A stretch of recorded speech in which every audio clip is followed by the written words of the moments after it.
Introdução ao Direito Constitucional. Sentidos das Constituições. Estrutura das Constituições. Elementos das Constituições e pirâmide de Kelsey. O escalonamento jurídico das normas. Sentidos das Constituições. Nós veremos 4 sentidos de constituições. O primeiro é o sentido sociológico. O segundo, o sentido político. O terceiro, o sentido jurídico. E, por fim, o sentido cultural. Sentido sociológico, de Ferdinand de Lassalle, século XIX. A Constituição é um fato social e não uma norma jurídica. Para ele, a Constituição real e efetiva é a soma dos fatores reais de poder que vigoram na sociedade. Uma observação: na Prússia, no tempo de La Salle, havia um choque de interesses, o que causava um desequilíbrio entre esses interesses tinha como resultado a Constituição real. A Constituição escrita, ou seja, jurídica, é uma mera folha de papel e somente será eficaz e duradoura caso reflita os fatores reais de poder na sociedade. A Constituição real e efetiva vai prevalecer sobre a Constituição escrita. No caso desta, a Constituição escrita não refletiu os fatores reais de poder da sociedade. O conceito mais importante que pode ser cobrado na sua prova, eles são esses termos que estão em maiúsculo, que a Constituição é uma mera folha de papel, caso ela não reflita, os fatores reais de poder na sociedade, e que a Constituição real e efetiva vai prevalecer sobre a escrita, caso a escrita não reflita os fatores reais de poder. Finalizando o sentido sociológico, temos que ter em mente que a Constituição ideal seria aquela escrita e que refletisse os fatores reais de poder. Busca-se definir o que a Constituição realmente é. Material leva em conta a matéria. Não formal não leva em conta a forma pelo qual foi escrita.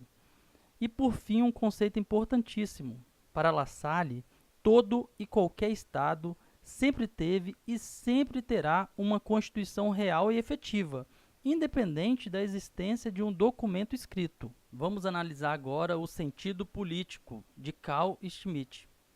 Ele fez uma obra chamada A Teoria da Constituição, em 1920. Ele trazia à tona a teoria decisionista ou voluntarista. A Constituição é fruto da vontade do povo. Esse trecho é importantíssimo. A Constituição é fruto da vontade do povo. E o povo é o titular do poder constituinte. A Constituição é uma decisão política fundamental. Importante nesse momento fazermos uma distinção entre Constituição e leis constitucionais.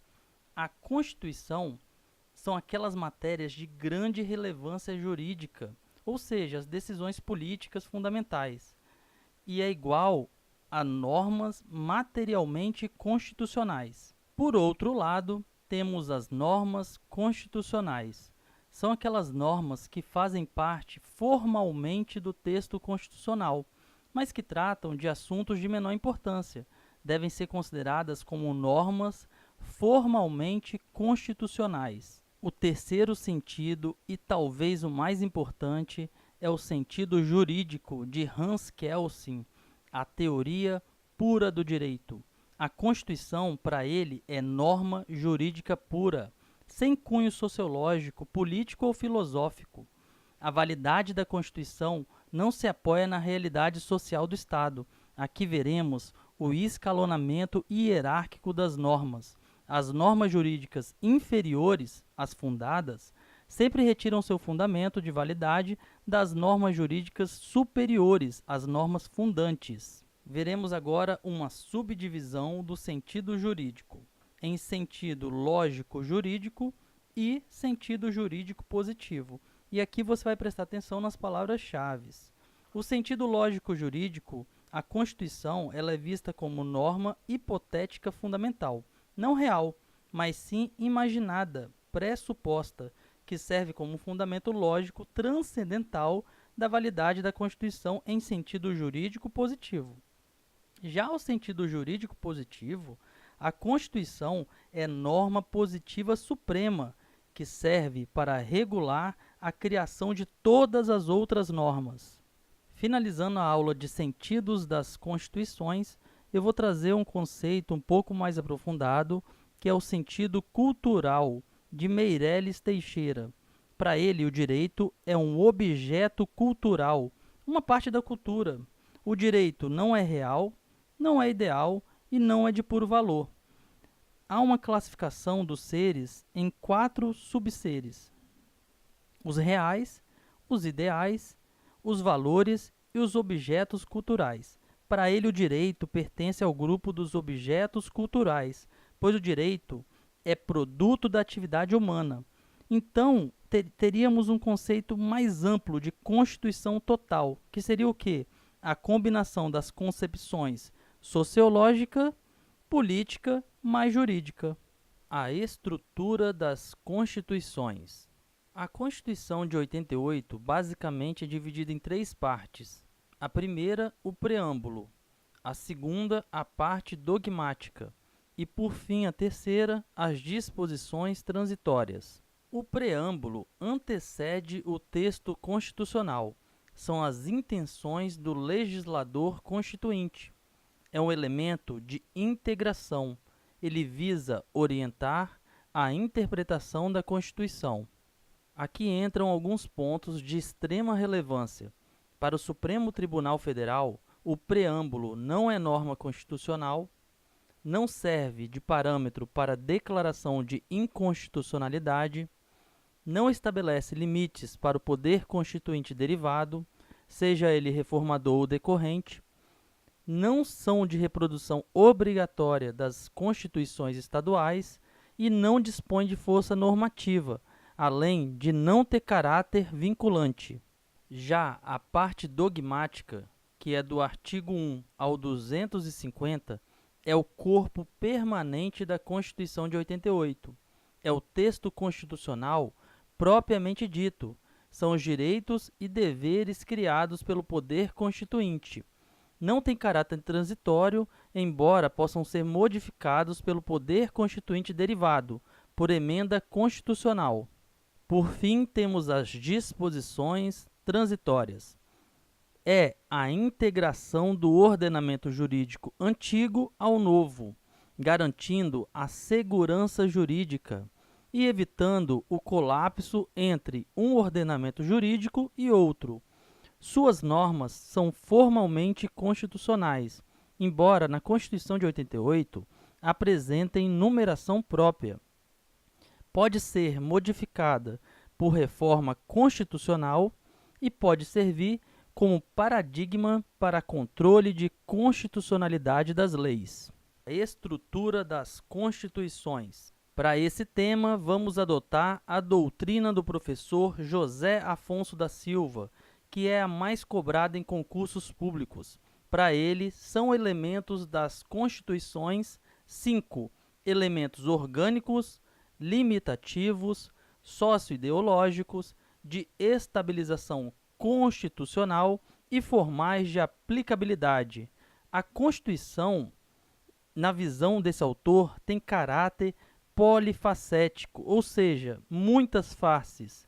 E a classificação doutrinária de José Afonso da Silva é, sem dúvida, a mais importante para seu concurso. Nos elementos orgânicos, classificaremos as normas que regulam a organização da estrutura do Estado e do poder, ou seja, é a parte da organização do Estado e da organização dos poderes e sistema de governo. Já nos elementos limitativos, vamos classificar as normas de direitos e garantias fundamentais, limitando a atuação do poder estatal. Aqui entram os direitos e garantias fundamentais, exceto os direitos sociais. Por quê? Os direitos sociais, eles são aqueles que exigem prestações positivas do poder estatal em relação aos indivíduos. Então, eles não se enquadram como elementos limitativos. Os elementos socioideológicos são aqueles em que as normas refletem a existência de um Estado social, intervencionista, prestacionista, traduzem o compromisso das constituições modernas com o bem-estar social. Aqui enquadram-se os direitos sociais, da ordem econômica e financeira e da ordem social. Os elementos de estabilização constitucional são aqueles destinados a prover solução de conflitos constitucionais e defesa das constituições, do Estado e das instituições democráticas. Busca-se a paz social. Aqui entra o artigo 102, que é a ação de inconstitucionalidade, e o artigo 34 ao 36, que é a intervenção. Por fim, temos os elementos formais de aplicabilidade, e aqui entram aquelas normas que estabelecem regras de aplicação da Constituição. Entram o preâmbulo, o ADCT, que são as disposições constitucionais transitórias, e o artigo 5º, parágrafo 1º, que diz que as normas definidoras de direitos e garantias fundamentais têm aplicação imediata. Pirâmide de Kelsen, o escalonamento jurídico das normas. A pirâmide de Kelsen basicamente traz à tona a hierarquia das normas, ou seja, as normas jurídicas inferiores, chamadas por ele de fundadas, retiram seu fundamento de validade das normas jurídicas superiores, as fundantes. Chama-se escalonamento normativo. Temos a nossa Constituição no topo da pirâmide de Kelsen, ou seja, a Constituição é fundamento de validade de todas as demais normas do sistema. Ou seja, as demais normas que estão abaixo da Constituição são denominadas infraconstitucionais, com apenas alguns pontos que eu irei comentar à frente de exceções. Mas a Constituição, ela é o topo. Ela é fundamento de validade das demais normas do sistema. E isso você pode gravar, que com certeza te ajudará. É importante diferenciarmos as normas constitucionais originárias das normas constitucionais derivadas. As normas constitucionais originárias são produtos do poder constituinte originário, que é aquele poder que elabora uma nova Constituição. Elas integram o texto constitucional desde a sua promulgação. Já as normas constitucionais derivadas resultam da manifestação do poder constituinte derivado, o poder que altera a Constituição. São as emendas constitucionais, que também se situam no topo da pirâmide de Kelsen, ao lado da Constituição Federal. Aqui já temos algumas observações importantíssimas. Vamos lá. Não existe hierarquia entre normas constitucionais originárias.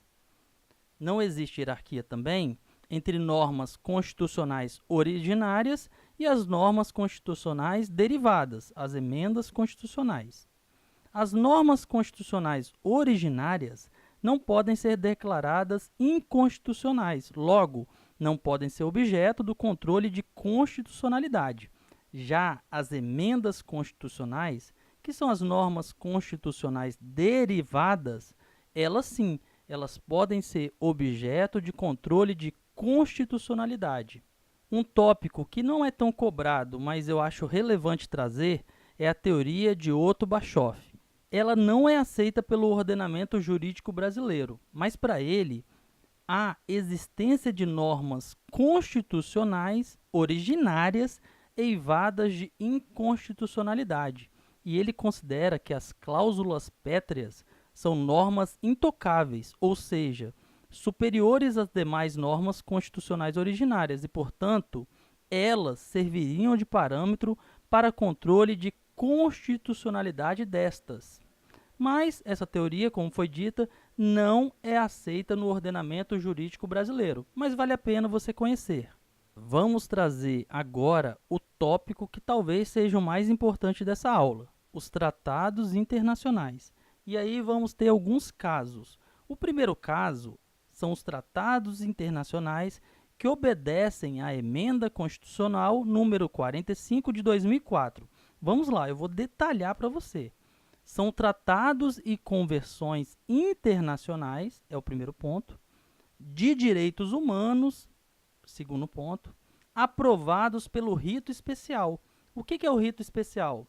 É o rito das emendas constitucionais. É aquele rito em que o tratado deve ser aprovado em cada casa do Congresso Nacional, ou seja, Câmara dos Deputados e Senado Federal, em 2 turnos, por 3/5 dos votos dos respectivos membros. E aí, passando por esse rito especial, vai equivaler a uma emenda constitucional. Logo, vai para o topo da pirâmide de Kelsen. Então, se eles forem aprovados pelo rito especial das emendas constitucionais, eles vão integrar o bloco de constitucionalidade, pois tratam de direitos humanos gravados como cláusulas pétreas, logo imunes à denúncia. Uma observação interessante é que o primeiro tratado de direitos humanos a receber status de emenda constitucional, ou seja, aprovado por esse rito que foi passado, foi a Convenção Internacional sobre o Direito das Pessoas com Deficiência e seu protocolo facultativo. O segundo caso é aquele em que o Tratado Internacional é de direitos humanos, porém, ele é aprovado pelo rito ordinário, que é o rito normal de aprovação das leis. Mas ele perde o status constitucional, ele estava lá em cima, junto com a Constituição, e passa a possuir um status supralegal, ou seja, ele vai estar abaixo da Constituição, porque ele não passou pelo rito especial, porém, vai estar acima das demais leis do ordenamento jurídico. Para o professor Valério Mazzuoli, é o seguinte, ele entende que isso é um novo tipo de controle de produção normativo doméstico, ou seja, o controle de convencionalidade das leis. As leis internas estariam sujeitas a um duplo processo de compatibilização vertical, ou seja, obediência à Constituição Federal, mais obediência aos previstos em tratados internacionais de direitos humanos regularmente incorporados ao ordenamento jurídico brasileiro. O terceiro caso dos tratados e convenções internacionais são aqueles que não tratam de direitos humanos. Então, eles são classificados como tratados e convenções internacionais em geral. Esses vão receber status de leis comuns.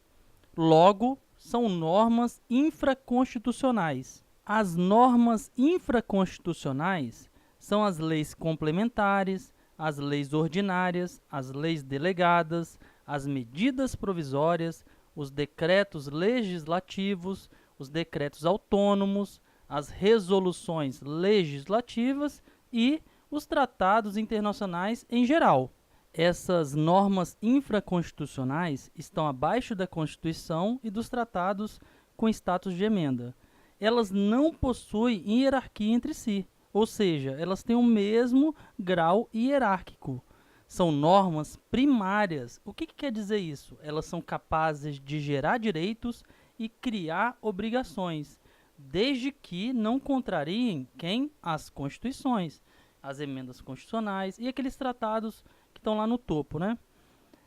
Outras considerações. Leis federais, estaduais, distritais e municipais têm o mesmo grau hierárquico. A Constituição Federal é hierarquicamente superior às constituições estaduais. Já as constituições estaduais são hierarquicamente superiores às leis orgânicas. As leis complementares, apesar de serem aprovadas por um processo mais dificultoso, elas têm o mesmo grau hierárquico das leis ordinárias. As leis complementares podem tratar de temas reservados às leis ordinárias.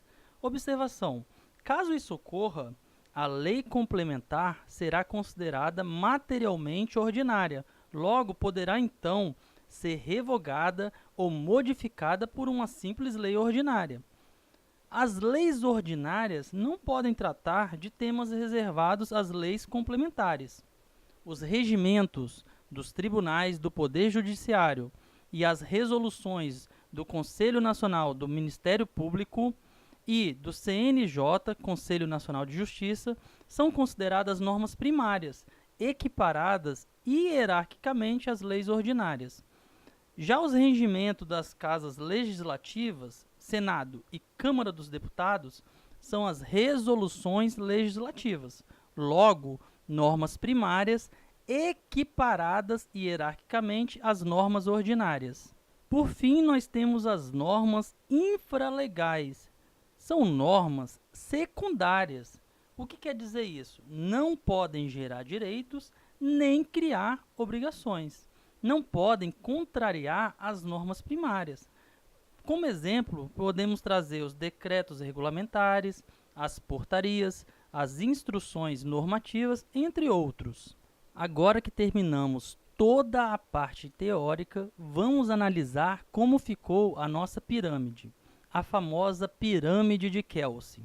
No topo, temos a Constituição Federal, as emendas constitucionais e os tratados e convenções internacionais de direitos humanos que passaram pelo rito especial, aquele das emendas constitucionais. Logo abaixo, com status supralegal, temos os tratados e convenções internacionais de direitos humanos, porém, que passaram pelo rito ordinário.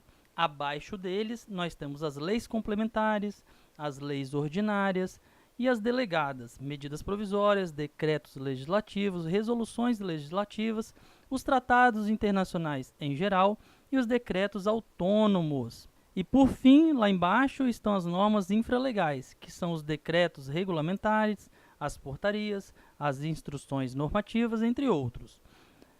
Galera, essa pirâmide vai te ajudar a responder várias questões de prova. Então, lá no topo, aquele grupo são os grupos que têm a maior força, ou seja, as demais normas vão ter que tirar sua validade lá daquele grupo. Abaixo dele, com status supralegal, os tratados e convenções de direitos humanos. Depois vem as leis primárias e, por fim, as leis secundárias. Então, gravem muito bem isso, esse item é importantíssimo para a sua prova. Classificação das constituições. Classificação quanto à origem. Nós temos 4 opções: outorgadas, democráticas, cesaristas e dualistas. As outorgadas são aquelas impostas, ditatoriais, autocráticas, sem a participação popular. O exemplo são as constituições brasileiras de 1824, 1937, 1967 e a Emenda Constitucional 1 de 1969. Por outro lado, temos as democráticas, e aqui entra a nossa Constituição de 88. Elas são votadas, populares, promulgadas. Aqui contamos com a participação popular, por processo democrático. Exemplo: Constituições brasileiras de 1891, 1934, 1946 e a nossa Constituição de 1988. As cesaristas são aquelas conhecidas como bonapartistas. São outorgadas, mas necessitam de um referendo popular. O texto é produzido sem qualquer participação popular, cabendo ao povo apenas a sua ratificação. Já as dualistas são as pactuadas, como resultado de um compromisso instável entre duas forças antagônicas. De um lado, a monarquia enfraquecida, do outro, a burguesia em ascensão. Essas constituições estabelecem uma limitação ao poder monárquico, formando as chamadas monarquias constitucionais. Quanto à forma, as constituições podem ser escritas e não escritas. As escritas são conhecidas como instrumentais. São aquelas elaboradas por um órgão constituinte especialmente encarregado dessa tarefa, sistematizada em documento solene. E aqui nós temos uma subdivisão: escritas do tipo codificada ou unitárias, que é o caso da nossa Constituição de 88, são aquelas normas que se encontram em um único texto. Então fique de olho, a Constituição de 88 ela é escrita do tipo codificada. Temos também as escritas do tipo legais. São variadas, pluritextuais ou inorgânicas. São normas em diversos documentos solenes. Mas as constituições podem ser também não escritas, que são as costumeiras ou consuetudinárias. São leis, costumes, jurisprudências, acordos, convenções. Não há um órgão especialmente encarregado de elaborar a Constituição. São vários os centros de produções de normas, formadas também por normas escritas. Então preste atenção, mesmo sendo a classificação como não escrita, ela possui normas escritas. Quanto ao modo de elaboração, as constituições podem ser dogmáticas ou históricas. Dogmáticas ou sistemáticas são as escritas, elaboradas por um órgão constituído para essa finalidade, segundo dogmas e valores da época.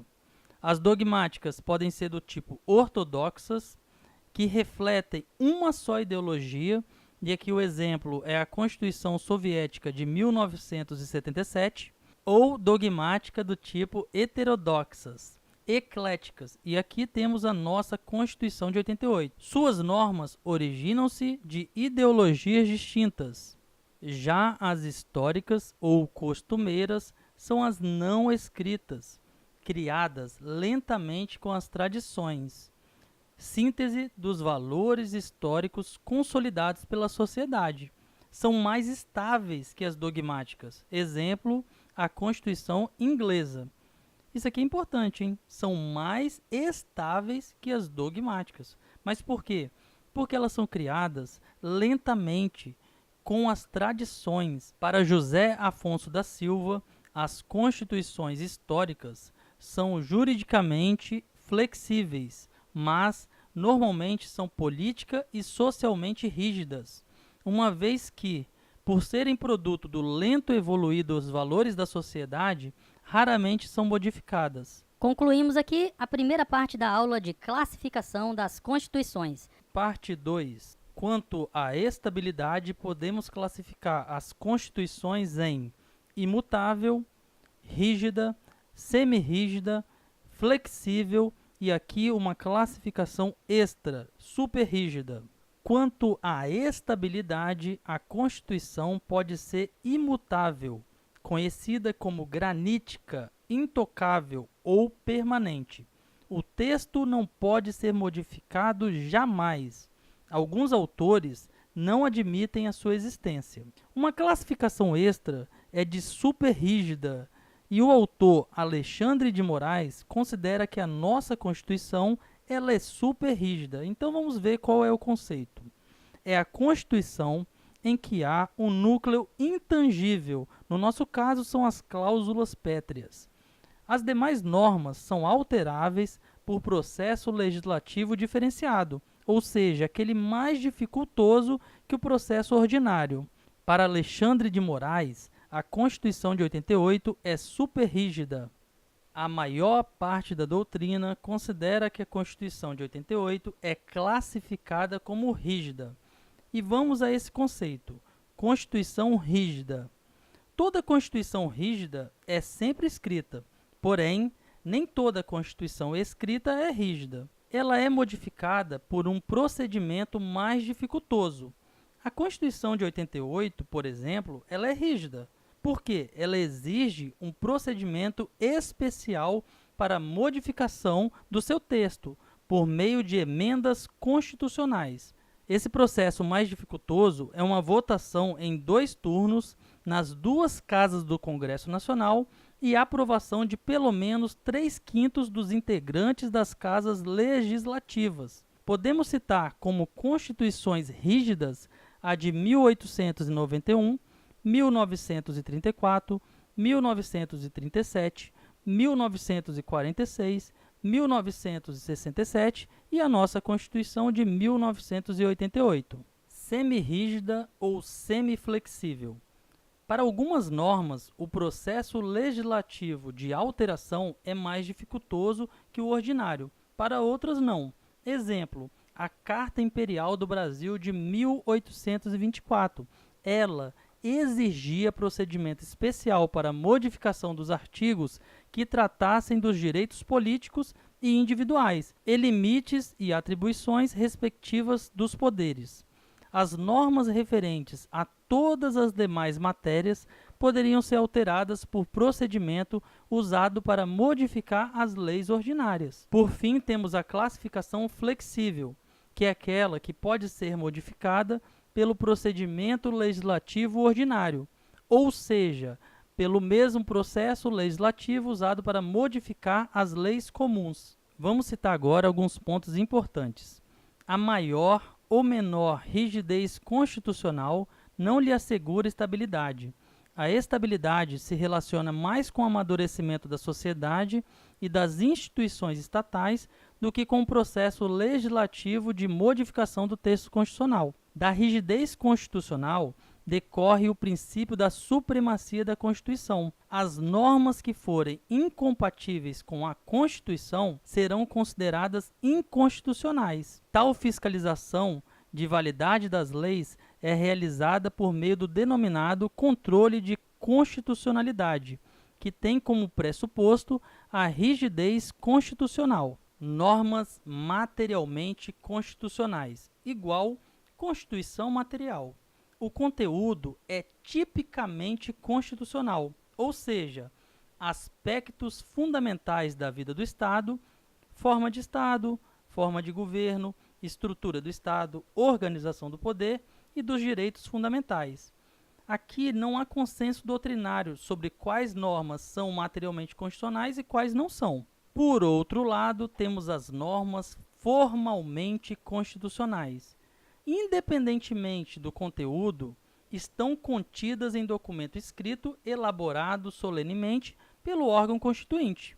Se a norma faz parte do texto constitucional, escrito e rígido, será formalmente constitucional. Aqui não importa o conteúdo, mas a forma. Um pressuposto para que uma norma seja considerada formalmente constitucional é a existência de uma Constituição rígida. Em uma Constituição escrita e rígida, há normas que são apenas formalmente constitucionais e outras que são, ao mesmo tempo, materialmente e formalmente constitucionais. Aqui finalizamos a parte 2 da classificação das Constituições. Parte 3. Quanto ao conteúdo, a Constituição pode ser classificada em material ou formal. A Constituição material é o conjunto de normas, escritas ou não, que regulam os aspectos essenciais da vida estatal. Logo, todo Estado é dotado de uma Constituição. É plenamente possível que existam normas fora do texto constitucional escrito, mas que, por se referirem a aspectos essenciais da vida estatal, são consideradas como fazendo parte da Constituição material do Estado. Por exemplo, a Carta do Império de 1824 considerava constitucional apenas aquelas matérias referentes aos limites e atribuições dos poderes e direitos políticos, inclusive os individuais dos cidadãos. Por outro lado, temos a Constituição formal, também conhecida como procedimental. É o conjunto de normas que estão inseridas no texto constitucional de uma Constituição rígida, independente do seu conteúdo. Há também, no ordenamento jurídico brasileiro, normas materialmente constitucionais fora do texto constitucional. São exemplos disso os tratados sobre direitos humanos introduzidos no ordenamento jurídico pelo rito próprio das emendas constitucionais. Para o professor Michel Temer, a distinção entre normas formalmente constitucionais, ou seja, todas as normas da Constituição de 88, e as normas materialmente constitucionais, aquelas que regulam a estrutura do Estado, a organização do poder e os direitos fundamentais. É juridicamente irrelevante à luz da Constituição atual. Quanto à extensão, podemos ter a Constituição analítica ou sintética. A analítica, por exemplo, a nossa Constituição de 88, também são conhecidas como prolixas, extensas ou longas.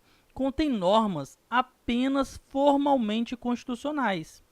É uma tendência do constitucionalismo contemporâneo. Devido à supremacia formal da Constituição, as normas inseridas em seu texto somente poderão ser modificadas mediante um processo legislativo especial. De toda sorte, temos as sintéticas, também conhecidas como concisas, sumárias ou curtas. São qualificados como constituições negativas. Restringem-se a elementos substancialmente constitucionais. O detalhamento dos direitos e deveres é deixado a cargo das leis infraconstitucionais. Um exemplo é a Constituição norte-americana, que possui apenas 7 artigos. Quanto à correspondência com a realidade, as constituições podem ser classificadas em normativas, nominativas ou semânticas. Quanto à correspondência com a realidade política e social, também conhecida como classificação ontológica, temos um doutrinador, Karl Loewenstein, que considera que a Constituição de 88 é normativa, porém o tema é polêmico na doutrina. Essas constituições, consideradas normativas, regulam efetivamente o processo político do Estado, correspondem à realidade política e social, limitam de fato o poder. São exemplos de constituições normativas as constituições de 1891, 1934, 1946 e a nossa Constituição de 1988. Apesar de ser um tema polêmico da doutrina, a Constituição de 88, no caso desse doutrinador, é considerada normativa. Já as constituições nominativas buscam regular o processo político do Estado, mas não conseguem realizar este objetivo, por não atenderem à realidade social. São constituições prospectivas. Temos também as constituições semânticas, que não têm por objetivo regular a política estatal, visam apenas formalizar a situação existente do poder político em benefício de seus detentores. Por exemplo, podemos citar as constituições de 1937, 1967 e 1969 como semânticas. Quanto à função desempenhada, temos 3 tipos de constituições: Constituição-Lei, Constituição-Fundamento e Constituição Quadro. A Constituição-Lei é uma Constituição com status de lei ordinária. Você pode associar o nome, Constituição-Lei, status de lei ordinária. Inviável em documentos rígidos. Seu papel é de diretriz apenas, não vinculando o legislador.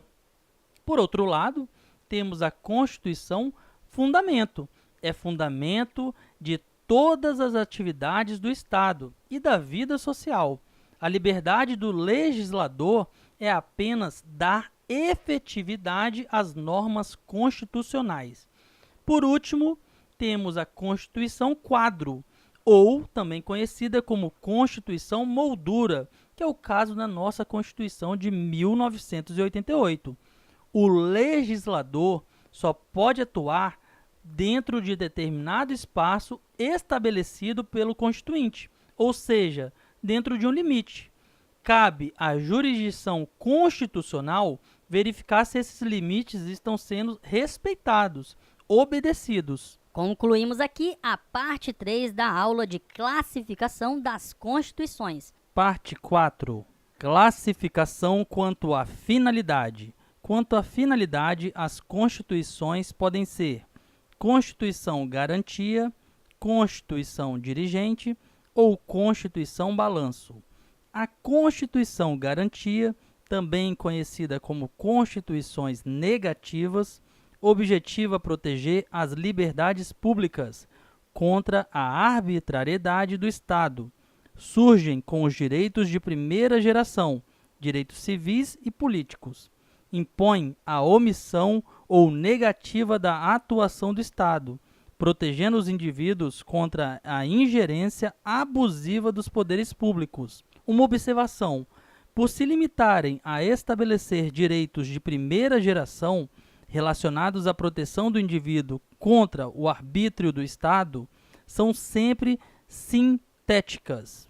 Já a Constituição Dirigente, onde é também classificada a nossa Constituição de 1988, elas traçam diretrizes que devem nortear a ação estatal, com normas programáticas, além de assegurarem as liberdades negativas, aquelas já alcançadas, passam a exigir uma atuação positiva do Estado em favor dos indivíduos. Elas surgem com os direitos fundamentais de segunda geração, direitos econômicos, sociais e culturais. São sempre analíticas, devido à marcante presença de normas programáticas em seu texto. Temos também a Constituição Balanço, conhecida como Constituição Registro. Essa visa reger o ordenamento jurídico do Estado durante um certo tempo, nela já pré-estabelecido. Transcorrido esse período, é elaborada uma nova Constituição, ou seu texto é adaptado. É uma Constituição típica de regimes socialistas. Exemplos: nossas Constituições de 1924, 1936, 1977 e a Constituição da União Soviética. Quanto ao conteúdo ideológico, na doutrina de André Ramos Tavares, temos as constituições liberais ou constituições sociais. As constituições liberais se aproximam das constituições garantias, limitam a atuação do poder estatal, assegurando as liberdades negativas aos indivíduos. Já as constituições sociais, e aqui podemos enquadrar a Constituição de 88, elas atribuem ao Estado a tarefa de ofertar prestações positivas aos indivíduos, igualdade material, mais efetivação dos direitos sociais. Quanto ao local de decretação, temos duas opções: as constituições conhecidas como heteroconstituições e as constituições conhecidas como autoconstituições. As heteroconstituições são aquelas elaboradas fora do Estado no qual produzirão seus efeitos.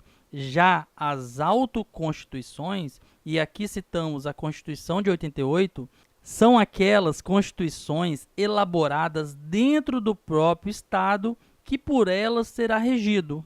Quanto ao sistema, nós temos duas opções: as constituições principiológicas ou abertas, e aqui enquadramos a nossa Constituição de 88, e as constituições preceituais.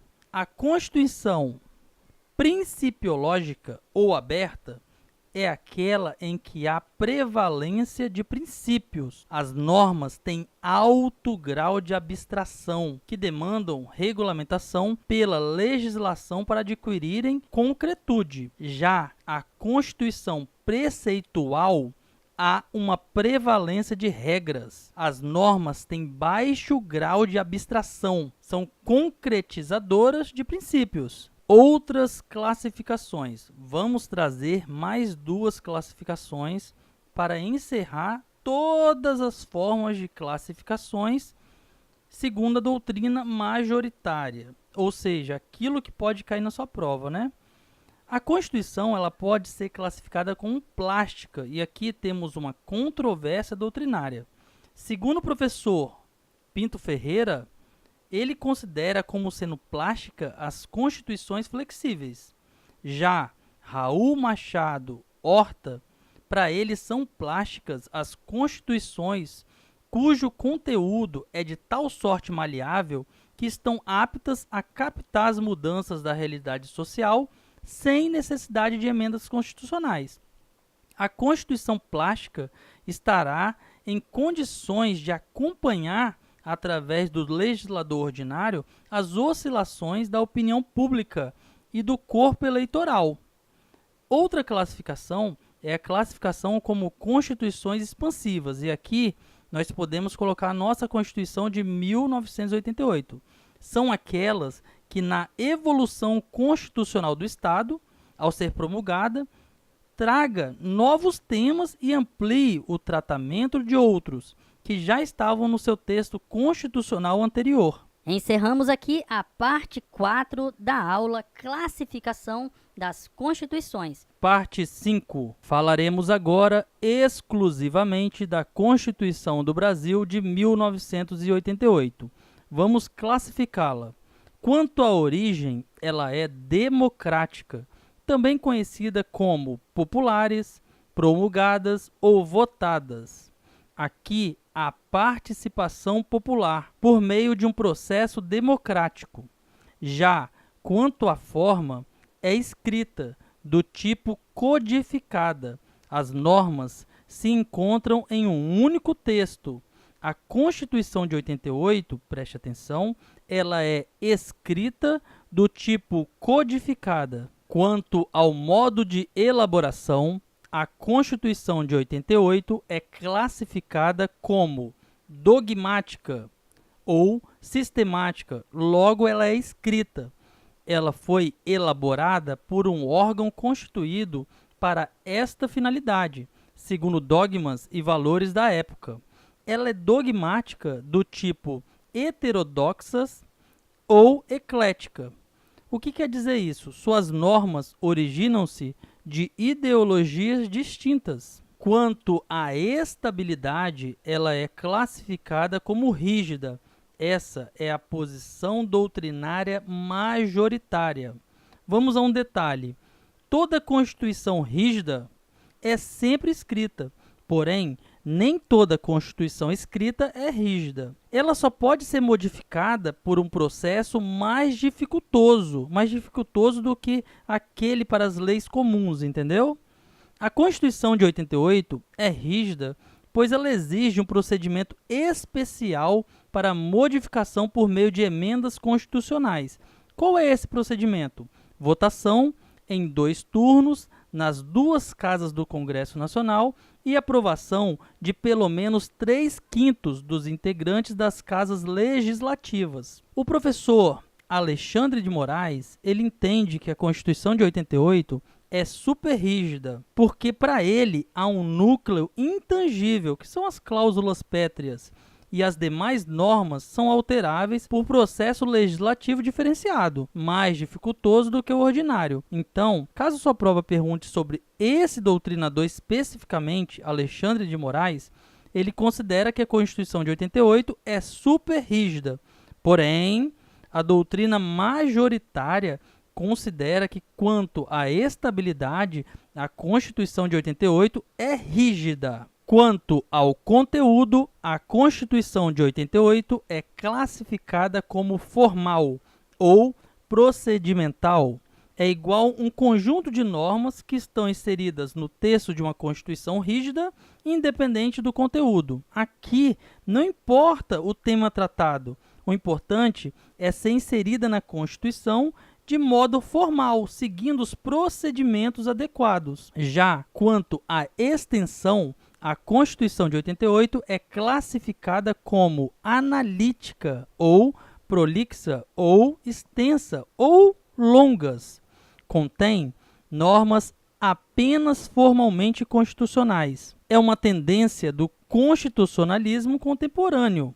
Devido à supremacia formal da Constituição, as normas inseridas em seu texto só poderão ser modificadas mediante um procedimento especial. Quanto à correspondência com a realidade, apesar das controvérsias doutrinárias, a Constituição de 88 é classificada como normativa. porque ela regula efetivamente o processo político do Estado, corresponde à realidade política e social, ou seja, limita de fato o poder. Já quanto à função desempenhada, a Constituição é classificada como quadro ou moldura. O legislador só pode atuar dentro de determinado espaço estabelecido pelo Constituinte. Dentro de um limite, cabe à jurisdição constitucional verificar se esses limites foram obedecidos. Quanto à finalidade, ela é classificada como dirigente. Traçam diretrizes que devem nortear a ação estatal, com normas programáticas, além de assegurarem as liberdades negativas, aquelas já alcançadas, passam a exigir uma atuação positiva do Estado em favor dos indivíduos. Surgem com os direitos de segunda geração, direitos econômicos, sociais e culturais. São sempre analíticas, devido à marcante presença de normas programáticas em seu texto. Quanto ao conteúdo ideológico, ela é classificada como social. Atribuem ao Estado a tarefa de ofertar prestações positivas aos indivíduos, igualdade material, mas efetivação dos direitos sociais. Quanto ao local de decretação, devemos classificá-la como autoconstituição. A Constituição foi elaborada dentro do próprio Estado, que por ela será regido. Já quanto ao sistema, é principiológica, ou seja, aberta, expansiva. Aqui há uma prevalência de princípios. São normas com alto grau de abstração, que demandam regulamentação pela legislação para adquirirem concretude. Finalizando esse tópico, temos esse quadro resumo com todas as classificações da Constituição do Brasil de 1988. Quanto à origem, é democrática. Quanto à forma, é escrita. Quanto ao modo de elaboração, é dogmática. Quanto à estabilidade, é rígida. Quanto ao conteúdo, é formal. Quanto à extensão, é analítica. Quanto à correspondência com a realidade, é normativa. Quanto à função desempenhada, é moldura, quadro. Quanto à finalidade, é dirigente. Quanto ao conteúdo ideológico, é social. Quanto ao local de decretação, é autoconstituição.